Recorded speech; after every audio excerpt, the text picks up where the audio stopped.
Hello friends, welcome back to my channel. So friends, आज हम बातें करेंगे कि हम लोग क्या ऐसी महत्वपूर्ण बातों को अपनाएं जिसे फॉलो करके हम लोग थ्रू आउट प्रेगनेंसी और बेबी की डिलीवरी के बाद हम बिल्कुल स्वस्थ रहें और प्लस जो हमारा बेबी है वो भी एकदम हेल्दी बेबी हम लोगों को हो। ठीक है। सो फ्रेंड्स, जैसा कि हम और आप सभी लोग चाहते हैं कि हमें एक हेल्दी बेबी हो, है ना। तो उसके लिए हमें कुछ ऐसी चीज़ें हैं जिसका हमें अपनी प्रेगनेंसी के दौरान पे ध्यान रखना होता है, जिसे हम लोग फॉलो करके एक हेल्दी बेबी को डिलीवर कर सकते हैं। ठीक है। उसमें सबसे पहली ये चीज़ आती है कि जब हम प्रेग्नेंट होते हैं तो उस समय हमें कम से कम 8 घंटा रात में और 2 घंटा दिन में, है ना, हमें रेस्ट लेना ही लेना है ना। तो ये टोटल 10 घंटा हो गया। तो सेकंड जो है वो थर्ड जो मंथ होता है उसमें हमें टिटनेस का इंजेक्शन याद से लगवाना है। एक मंथ में 2 इंजेक्शन लगवाने होते हैं। ठीक है। 1 महीने के अंदर टिटनेस के 2 इंजेक्शन लगते हैं थर्ड मंथ पे। ओके। नेक्स्ट जो बात का हमें अच्छे से ध्यान रखना होता है वो ये होता है कि 4th मंथ रनिंग होते ही, चौथा महीना लगते ही हमें अपनी आयरन फॉलिक एंड कैल्शियम का जो टैबलेट है वो स्टार्ट कर देना चाहिए। ठीक है। आयरन और कैल्शियम को हमें कभी भी दूध या चाय कॉफ़ी के साथ नहीं लेना चाहिए। आयरन कैल्शियम को साथ में भी नहीं लेना चाहिए। ठीक है। इसे क्या है, अलग अलग लेना है एक तो। ठीक है। कैल्शियम को सुबह और शाम लेना चाहिए और आयरन को सिर्फ दिन में 1 लेनी चाहिए। दोनों को खाना खाने के बाद लेते हैं। ठीक है। सुबह खाना खाने के बाद आयरन ले लो, खाना खाने के 1 से 2 घंटे के बाद आयरन को लेना चाहिए। ठीक है। ताकि बॉडी में अच्छे से आयरन फॉलिक जो टैबलेट है वो अच्छे से एब्जॉर्ब हो सके और हमें जो चाहिए उससे न्यूट्रिशन वो मिले मेडिसिन से। ठीक है। एंड सेकंड है, कैल्शियम को भी हमें क्या है, खाना खाने के बाद ही लेना है ना। चाय कॉफ़ी के साथ बिल्कुल नहीं लेना है।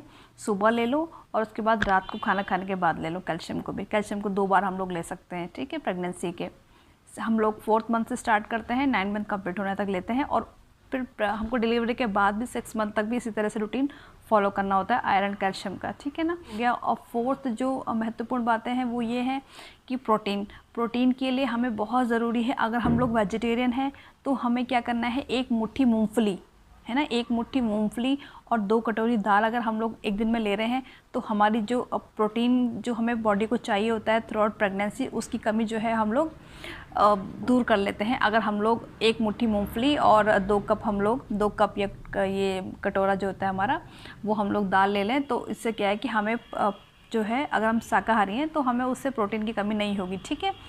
मूंगफली और उससे दाल से। और इसके अलावा अगर हम लोग नॉन वेजिटेरियन है तो हम लोग को 1 एग तो लेना ही है ना।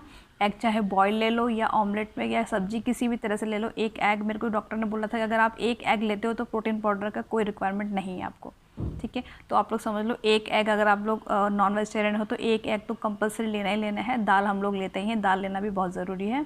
तो अगर हम लोग एग और दाल ये सब चीज़ लेंगे तो उसमें हमें प्रोटीन पाउडर एक्स्ट्रा, हम लोगों को किसी पाउडर की ज़रूरत नहीं पड़ेगी अगर हम लोगों ने ये सब चीज़ें फॉलो करी तो। ठीक है। इसके अलावा हो सके तो, क्योंकि नारियल पानी सब लोग नहीं पीते हैं बट पीना चाहिए, अगर आप लोग अफोर्ड कर सकते हो तो नारियल पानी बहुत बेस्ट रहता है आपकी हेयर उसके लिए और आपकी स्किन के लिए, बेबी के लिए इतनी ज़्यादा उसमें इसकी न्यूट्रिशन वैल्यू बहुत ज़्यादा होती है ये कोकोनट वाटर में। तो कोकोनट वाटर कोशिश करें कि लें। अगर समर टाइम पे हम लोग गन्ने का जूस वगैरह होता है ना, वो भी बहुत अच्छा रहता है पेट के लिए। और जो भी जूस वगैरह रहते हैं, क्योंकि समर टाइम पे तो जूस ज़्यादा पिए जाते हैं तो जूस अच्छे रहते हैं तो लेने चाहिए। अगर आपके अंदर शुगर वगैरह की कोई प्रॉब्लम नहीं है तो, अगर शुगर लेवल वगैरह हाई है तो वो बात अलग होती है, उस केसेस में नहीं लेना चाहिए। अदरवाइज़ नॉर्मल आपका प्रेगनेंसी चल रहा है तो जूसेस बहुत अच्छे रहते हैं, है ना। बॉडी को किसी भी तरह से हाइड्रेट रखना बहुत ज़्यादा ज़रूरी है। बच्चे में पानी की कमी किसी भी हाल में नहीं होनी चाहिए, तो उसके लिए हमें वाटर डायरेक्ट पानी भी एकदम नहीं, उतना टेस्टी नहीं लगता है। तो अगर हम जूस वगैरह लेंगे, कोकोनट वाटर लेंगे और हम ये क्या वेजिटेबल सूप ले लेंगे या सब्जियों को हम पानी वाली बनाए दाल लें, है ना, तो इन सब चीज़ों को कुल मिला के जो है हमारे बॉडी में जो है पानी की कमी नहीं रहनी चाहिए। तो हमें जो लिक्विड वाला मील है वो भी हमें लेते रहना चाहिए, है ना। और जो प्रेगनेंसी में खाने का रूटीन ये रहता है कि हम जितनी बार नॉर्मल डेज़ में खाते हैं उससे 1 बार का मील एक्स्ट्रा लो। अगर हम 3 बार खाते हैं तो 4 बार खाओ, अगर आप लोग 4 बार खाते हो तो 5 बार खाओ, मतलब कि 1 बार का एक्स्ट्रा मील। ऐसा नहीं कि दिन भर खाते रहो, बस एक मील जो होता है वो एक्स्ट्रा होता है, तो बेस्ट रहता है प्रेगनेंसी के लिए, ठीक है। इसके अलावा क्या है, एक्स्ट्रा जो भारी काम है, जिसमें आपको प्रॉब्लम हो रही है, वैसा वाला काम अवॉइड करना चाहिए, दूसरों को पास ऑन कर देना चाहिए, ठीक है। और वैसे नॉर्मली अपना वॉक कंटिन्यू करना चाहिए, ब्लड सर्कुलेशन के लिए बेस्ट है। बेबी की हेल्थ हमारी हेल्थ के लिए बहुत ज़रूरी है, चाहे हमें सी सेक्शन हो या नॉर्मल हो, दोनों के लिए ज़रूरी है कि हम लोग प्रॉपर जितना हो सके नॉर्मल घर में एक्टिव रहें। अगर एक्टिव रहने वाली कंडीशन है, कुछ कंडीशन में तो बहुत दिक्कत हो जाती है तो वहाँ की बात अलग है, बट नॉर्मल कंडीशन में एक्टिव थोड़ा बहुत काम भी घर का कर लेना चाहिए। बस हैवी जो वर्क होते हैं उससे बचना चाहिए प्रेगनेंसी में, ठीक है। और बहुत ज़्यादा मिर्च मसाले वाली चीज़ों को अवॉइड आप लोग कर सकते हैं, बट अगर जिसको फूड क्रेविंग होती है तो उस समय तो फिर नहीं रहा जाता, बट फिर भी बहुत ज़्यादा ना लें, क्योंकि उससे भी प्रॉब्लम, क्योंकि गैस वैस बन जाती है ना, कभी पेट में दर्द वर्द हो जाता है तो उससे थोड़ी दिक्कत हो सकती है बेबी को भी और आपको भी। तो थोड़ा स्पाइसी से बचना चाहिए, अदरवाइज़ जो है सॉल्टी वगैरह ठीक है। और अगर शुगर की प्रॉब्लम है तो मीठा थोड़ा कम करना चाहिए प्रेगनेंसी में, वो सब लोगों को ध्यान रहता ही है। और एक चीज़ का ध्यान रखना चाहिए, अगर हमको कभी भी जो हमें ये थ्रू आउट प्रेगनेंसी अगर हमें डिस्चार्ज हो रहा है, डिस्चार्ज में अगर ज़रा सी भी स्मेल आती है तो तुरंत से डॉक्टर को दिखाना चाहिए, क्योंकि जो प्रेगनेंसी का डिस्चार्ज होता है उसमें कोई भी स्मेल नहीं रहती है। अगर थोड़ी सी भी स्मेल आपको समझ में आ रही है तो आपको तुरंत डॉक्टर से कंसल्ट करना चाहिए। इसके अलावा अगर आपको ब्लीडिंग है, एक्स्ट्रा ब्लीडिंग अचानक से चालू हो गई, रेड ब्लीडिंग आपको ज़्यादा हो रही है तो भी आपको तुरंत से डॉक्टर से मिलना चाहिए। ज़्यादा फीवर है तो मिलना चाहिए, है ना। और अगर बीपी आपका ज़्यादा बढ़ रहा है तो मिलना चाहिए। अदरवाइज़ छोटी मोटी प्रॉब्लम्स में वो होती हैं और कुछ टाइम में ठीक हो जाती हैं। और पेट में अगर क्रोनिक ऐसी चीज़ें हो जो आपको बर्दाश्त ना हो रही तभी आप डॉक्टर से मिलो। अदरवाइज़ प्रेगनेंसी में अप एंड डाउन्स बॉडी में हार्मोनल चेंजेस के कारण होता रहता है, कुछ भी घबराने वाली बात नहीं होती है, ठीक है दोस्तों।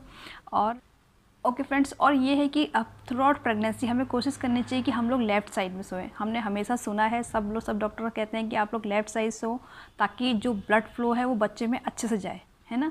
बच्चे का ब्लड सर्कुलेशन अच्छा हो जाता है अगर हम लोग लेफ़्ट साइड में सोते हैं। वैसे तो ऐसा होता है मोस्ट ऑफ प्रेगनेंसी में ऐसा होता है कि लेफ़्ट या राइट में कंफर्ट होता है, बट दोनों जगह अगर कंफर्ट हो रहा है जिसको तो उसका ठीक है, और जिसे सिर्फ राइट में ही कंफर्ट है उसके लिए प्रॉब्लम हो जाती है। बट कोशिश थोड़ी बहुत जो है कोशिश करनी चाहिए कि हम लेफ़्ट में जो है ज़्यादातर सोएं, ठीक है। तो इस तरह से अगर हम कुछ चीज़ों का ध्यान रखेंगे, अपनी बॉडी को हाइड्रेट रखेंगे और अपने खाने पीने का ध्यान रखेंगे हम, और हरी सब्जियां ज़रूर लेनी चाहिए, है ना। फॉलिक और आयरन के लिए बेस्ट है, हरी सब्जियां लेनी चाहिए, दाल लेना चाहिए, है ना। और अगर हम नॉन वेजिटेरियन है तो थोड़ा चिकन, फिश और एग्स वगैरह बहुत बढ़िया रहते हैं, है ना, प्रेगनेंसी के लिए। फ्रूट्स तो खाने ही चाहिए, फ्रूट्स के तो कोई अल्टरनेट नहीं है, बहुत बेस्ट चीज़ है, ताकि हमारा स्किन भी ग्लो करे और बेबी भी अच्छा हेल्दी और ब्यूटीफुल क्यूट हो, है ना। तो उसके लिए फ्रूट्स भी बहुत ज़रूरी हैं, जूसेस भी बहुत ज़रूरी होते हैं। और ये है कि आप ऐसा मील लीजिए जिसमें कि आपकी जो जो जो रिक्वायर्ड न्यूट्रिशन है प्रेगनेंसी में वो जो है हमें पूरा मिल सके, तो उस हिसाब से खाना खाना चाहिए प्रेगनेंसी में। और डेली हम लोगों को दूध ज़रूर पीना चाहिए। अगर आप वॉमिटिंग वगैरह नहीं है दूध को देख के तो हमें दूध ज़रूर लेना चाहिए, दही लेना चाहिए, है ना। मक्खन, दूध, दही सब कुछ प्रेगनेंसी के लिए बहुत ज़रूरी होता है, क्योंकि प्रॉपर कैल्शियम चाहिए, प्रोटीन चाहिए, सारे न्यूट्रिशंस, विटामिन्स चाहिए होते हैं। तो उसके लिए हमें जो है बेस्ट टू बेस्ट अपना मील रखना बहुत ज़रूरी है प्रेगनेंसी के लिए। क्योंकि दोस्तों अगर इस समय लापरवाही हो जाती है तो पोस्ट डिलीवरी एक तो बेबी उतना हेल्दी नहीं होगा, दूसरी बात आपको भी बहुत ज़रूरत से ज़्यादा वीकनेस रहती है, रिकवर होने में टाइम लगता है। अगर हमने डाइट अपनी अच्छे से, फ्रूट्स अच्छे से, हमने लिक्विड अच्छे से, हमने सब सॉलिड मील अच्छे से लिया हुआ है, सारी न्यूट्रिशन वैल्यू कंप्लीट की हुई है थ्रू आउट प्रेगनेंसी, तो हमें जो डिलीवरी के बाद की जो कॉम्प्लिकेशंस है उससे हम लोग बच सकते हैं, अपने बेबी को हेल्दी रख सकते हैं। एक अच्छा हेल्दी क्यूट सा बेबी हमें होता है, ठीक है। तो खुद को हेल्दी रखने के लिए और एक हेल्दी बेबी बॉय या बेबी गर्ल जो भी आपको होने वाला है उसे हेल्दी रखने के लिए आप लोग प्लीज़ अपना टेक केयर करें, इन चीज़ों को फॉलो करें, है ना। दूध ज़रूर लें, 1 गिलास रात को ज़रूर याद से दूध ले लें, बेबी के लिए बहुत अच्छा रहता है, आपके लिए बहुत ज़्यादा ज़रूरी है। बाद में बैक पेन बनना शुरू हो जाता है डिलीवरी के बाद, तो उसके लिए जो है कंटिन्यू जो है दूध लेना बहुत ज़्यादा ज़रूरी है। तो दोस्तों ठीक है। और जिसको कैल्शियम आयरन लेने में समटाइम्स शुरू में वॉमिटिंग भी हो जाती है, तो लेकिन हमें छोड़ना नहीं है, कैल्शियम आयरन लेना ही लेना होता है, किसी भी हाल में लेना है, वरना फिर बैक पेन और हीमोग्लोबिन की कमी, बहुत तरह की दिक्कतें हो जाती हैं ना, खुद को भी और बेबी को भी हो सकती हैं। तो उसके लिए बहुत ज़रूरी है कि आपको अगर प्रॉब्लम हो रही है तो आप थोड़ा थोड़ा ऐसा कर सकते हैं कि खाना खाने के 1 से 2 घंटे बाद आयरन लो, है ना। फिर ये कि उसके बाद 1 गिलास पानी पूरा लेना है, और फिर कुछ टाइम रुक के फिर कैल्शियम लो। इस तरह से गैप ले लेके मेडिसिन लो। इकट्ठे लेने में भी वॉमिटिंग भी हो सकती है ना, और इकट्ठे लेना ठीक भी नहीं रहता। तो दोस्तों ठीक है, इसी तरह की इन्फॉर्मेटिव वीडियो के साथ जल्दी दोबारा मिलती हूँ। Till then take care friends, thanks for watching. अच्छा लगे तो प्लीज़ सब्सक्राइब कीजिएगा। थैंक्स।